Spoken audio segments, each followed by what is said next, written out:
नमस्कार, प्रणाम और जय हिंद। स्वागत है आप सबों का एक बार फिर से DAD के इस क्लासरूम में। और मैं सूरज कुमार आज लेकर आया हूँ इस वीडियो में एक ऐसा आइडिया, एक ऐसा इन्फॉर्मेशन जो शायद आपको NID यानी कि नेशनल इंस्टीट्यूट ऑफ डिज़ाइन के पेपर को समझने में, किस तरह के क्वेश्चंस आते हैं वो समझने में, जानने में बहुत मदद करेगा। तो सबसे पहला इंपॉर्टेंट चीज़ ये है कि अगर कोई कंपटीशन होता है, यानी कि अगर कोई टेस्ट पेपर, कोई इंस्टीट्यूशन, कोई एग्जामिनेशन, कोई चीज़ ऐसी होती है तो उसमें एक रीज़न होता है कि क्यों आपको चूज़ किया जाता है। हम लोग पहले भी डिस्कस कितने बार कर चुके हैं और हम लोग बार बार आपको इन्फॉर्मेशन देते ही रहते हैं कि टेस्ट इस बात की नहीं होती है कि आप कितने ओवरऑल टैलेंटेड हैं। टेस्ट इस बात की होती है कि आप कितने ज़्यादा इन द प्रेजेंट आप जीते हैं, कितना ज़्यादा आप अपने सराउंडिंग्स से रिएक्टिव हैं, कितना ज़्यादा आप अपने सराउंडिंग के साथ कनेक्टेड हैं, कितना ज़्यादा आप अपने आप को सराउंडिंग से रिलेटेड यानी कि आसपास के लोग, आपके जियोग्राफी जहाँ आप रहते हैं, डेमोग्राफी जितने लोगों के बीच आप रहते हैं, आपकी सोसाइटी जिस समाज में आप जी रहे होते हैं, आपके आसपास जो नेचर है, पेड़ पौधे, एनिमल्स, इन सब के साथ आप कैसे इंटरैक्ट करते हैं, ये बहुत इंपॉर्टेंट है। और इन्हीं चीज़ों के अंदर से क्वेश्चंस निकल के आते हैं। एक बहुत सिंपल सा तरीका अपने आप को इस लास्ट एंड मोमेंट में प्रिपेयर करने का ये हो सकता है कि जो चीज़ें हमें कितने बार क्या होता है कि कितनी चीज़ें हमें ऐसे टॉपिक्स मिल जाते हैं कि ये पढ़ना है, ये पढ़ना है, ये पढ़ना है। तो आप सोच के देखिए कि आपको एसेस करना बहुत इंपॉर्टेंट है कि अगर 50 टॉपिक पढ़ने के लिए 10 दिन में मिल रहा है तो उस 50 टॉपिक में आप कितना टाइम देंगे, या फिर आप उस 50 टॉपिक में इंपॉर्टेंट टॉपिक्स चूज़ कर लेंगे, उसको ही पढ़ेंगे। क्योंकि 50 टॉपिक 10 दिन के अंदर, 5 दिन के 7 दिन के अंदर करना मतलब ऑलमोस्ट नामुमकिन है। या तो आप उन टॉपिक्स के बेसिक्स को जानिए, बेसिक्स आप जान जाएंगे तो शायद कुछ तो आइडिया रहेगा, आप ब्लैंक तो नहीं रहेंगे। अगर टेस्ट में कुछ ऐसा आ जाता है जिसका आंसर एग्जैक्टली आपको नहीं पता है तो शायद आप आंसर भी ना कर पाएँ, लेकिन ऐसा तो नहीं होगा कि अरे ये तो पता ही नहीं क्या है। तो एटलीस्ट उस मोड में आप एग्ज़ाम में ना जाएं कि पता ही नहीं क्या है। तो हम लोग बार बार बोलते हैं कि अगर हमारे क्लासरूम प्रोजेक्ट्स, जो हमारे क्लासरूम वीडियोस हैं, अगर उसमें आप ऑब्जर्वेशन स्किल्स, आपके जो ड्राइंग स्किल्स, बहुत सारी चीज़ें ऐसी जो सब्जेक्ट्स हैं, जो बुक्स हैं, सब जो सजेस्ट किया है हम लोगों ने, अगर उन पर ध्यान देंगे तो आपको लगेगा कि नहीं, ये तो बहुत इंपॉर्टेंट है। और ऑब्जर्वेशन स्किल्स 50 जगह ढूंढने से बढ़िया है कि आप, मतलब मैं ये तो नहीं कहूँगा कि जो हम लोगों ने बताया है वही मतलब यूनिवर्सल ट्रूथ है, उससे ज़्यादा कुछ हो नहीं सकता है। ऑब्जर्वेशन तो कुछ भी हो सकता है, वो बहुत इंडिविजुअलिस्टिक है, बहुत सब्जेक्टिव है एक एक लोगों के साथ। आपस में आपका ऑब्जर्वेशन का तरीका और होगा, हमारा और होगा, लोगों का और होगा। बट अगर आपको तुरंत कुछ जानना है 10, 15, 20 मिनट के अंदर, हालांकि प्रैक्टिस 20 मिनट में होगा नहीं, प्रैक्टिस आपको बढ़िया से करना ही पड़ेगा, लेकिन 15-20 मिनट में एक इन्फॉर्मेशन लेनी है, एक नटशेल में जानना है ऑब्जर्वेशन को कैसे बढ़ाएं, क्या करें, नहीं करें, तो हमारे वीडियोस हमारे niftyniduc.com वेबसाइट पे ऑलरेडी पड़ी हुई हैं, वहाँ जाएं, या फिर इसी चैनल पे आप प्लेलिस्ट में जाके आप क्लासरूम प्लेलिस्ट में देखिएगा। तो आई थिंक, मेरे को याद तो नहीं है, 1st, 2nd, 3rd, 4th ऐसा ही कुछ वीडियो होगा क्लासरूम में, वहाँ पे बहुत ईजिली आप दे सकते हैं।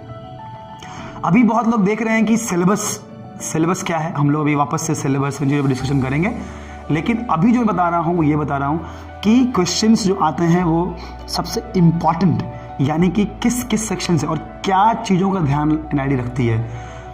अगर मान लीजिए कि मुझे आपको IAS बनाना है तो मैं कभी भी केवल IIT तरह क्वेश्चन नहीं पूछूंगा आपसे, क्योंकि IAS में यू बिकम एडमिनिस्ट्रेटर्स, यानी कि आप एडमिनिस्ट्रेटिव, प्रशासनिक पावर में जाते हैं, प्रशासनिक काम कर रहे होते हैं। तो you have to have that administrative quality, यानी कि लीडरशिप क्वालिटी, उसके बाद assessment quality, decision making should be very important. You have to have more of integrity, कि आप कोई डिसीजन जोश में आकर ना ले लें, ईगो में ना ले लें, कोई डिसीजन ऐसा ना ले लें जैसे किसी और की लाइफ में फ़र्क पड़ जाए। क्यों? क्योंकि आप समाज के बीच में, सोसाइटी के लिए आप टेक्निकली सिविल सर्वेंट होते हैं। सो आप ठीक उसी प्रकार एक वैसे ही डिज़ाइनर्स की भी जॉब होती है, चाहे आप इंडस्ट्रियल डिज़ाइनर बने, चाहे आप कम्युनिकेटर बने, चाहे आप जो बने, हर चीज़ का ना उसका एक जिस्ट होता है जो पकड़ना बहुत ज़रूरी है। तो जिस तरह से IAS बनने के लिए हम लोगों ने जिन चीज़ों का ध्यान रखना होता है, उस तरह से NID यानी कि नेशनल इंस्टीट्यूट ऑफ डिज़ाइन, इसमें भी पढ़ने के लिए कुछ चीज़ें ऐसी इंपॉर्टेंट हैं जो अब ध्यान रखना पड़ेगा। तो सबसे पहले किन तरह के लोगों को NID चूज़ करती है, क्या किन तरह क्वेश्चन आते हैं। पहला क्वेश्चन आता है आपको VC से, यानी कि विजुअल कम्युनिकेशन।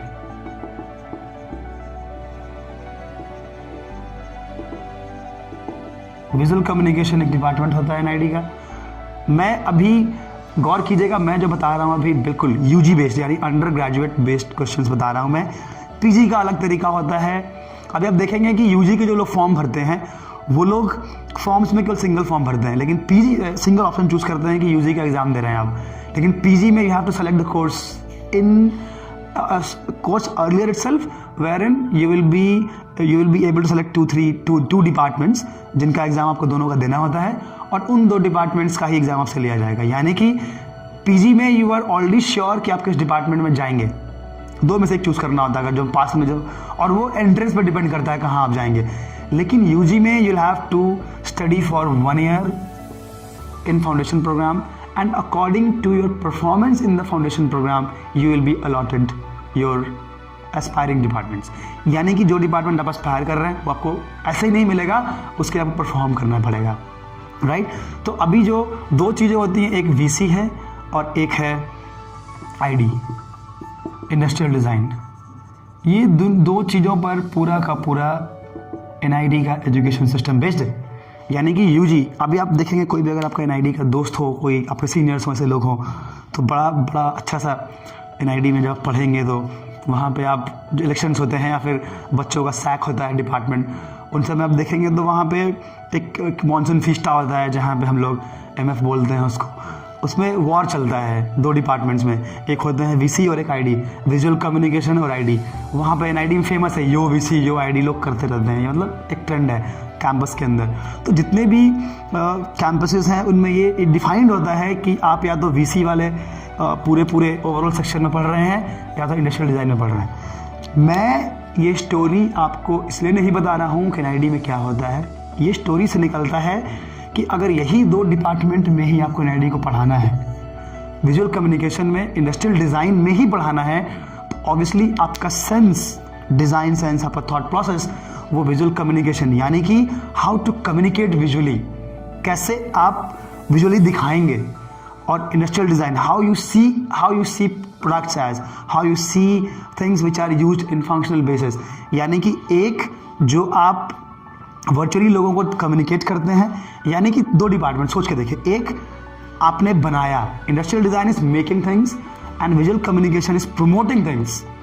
यानी कि एक डिपार्टमेंट ऐसा होता है जो चीज़ों को बना रहा होता है, पूरे डिपार्टमेंट के लोग जो पढ़ रहे होते हैं वो प्रोडक्ट का डेवलपमेंट करते हैं, और एक डिपार्टमेंट ऐसा होता है visual communication, communicate about the product, वो बता रहे होते हैं कि ये प्रोडक्ट ऐसा है, इंपॉर्टेंस बता रहे हैं।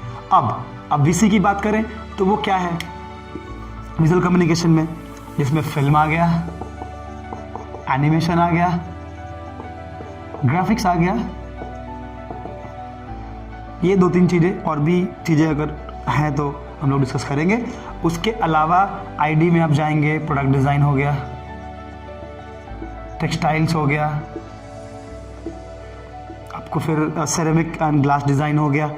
ये सारे मोटा मोटी 6 डिपार्टमेंट्स ओवरऑल आपको एनआईडी में देखने को मिलेंगे, और डिपेंड करता है कि और डिपार्टमेंट्स एनआईडी कब स्टार्ट करती है या फिर क्या ऐड करती है, चाहे डिप्लोमा हो, चाहे ग्रेजुएशन डिग्री का कोर्स हो।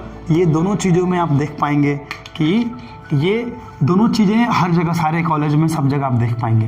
तो कहने का मतलब ये है कि अगर आप किसी भी एग्ज़ाम के लिए देना चाहते हैं, यानी कि लोग तो पहले सोच लेते हैं कि मुझे एनआईडी में पढ़ के फिल्म मेकिंग ही करना है, तो एनआईडी में आप जब भी प्लान करते हैं पढ़ने के लिए, तो बहुत लोग, जैसे कि अभी मैंने बताया कि कुछ लोग फिल्म प्लान कर लेते हैं, कुछ लोग ग्राफिक डिज़ाइनिंग की तरफ जाना चाहते हैं, कुछ लोग टेक्सटाइल डिज़ाइन पढ़ना चाहते हैं, कुछ लोग प्रोडक्ट डिज़ाइनिंग करना चाहते हैं। हालांकि प्रोडक्ट डिज़ाइन बहुत डिमांडेड सब्जेक्ट है, डिपार्टमेंट है एनआईडी का। तो इन सब चीज़ों का अगर आप ध्यान रखिएगा तो आपको एग्जैक्टली एक क्लू मिल जाएगा कि हमारे को अपने थॉट प्रोसेस 2 ही तरफ लेके जाना है। एक, you talk about industrial basis and you talk about the visual communication.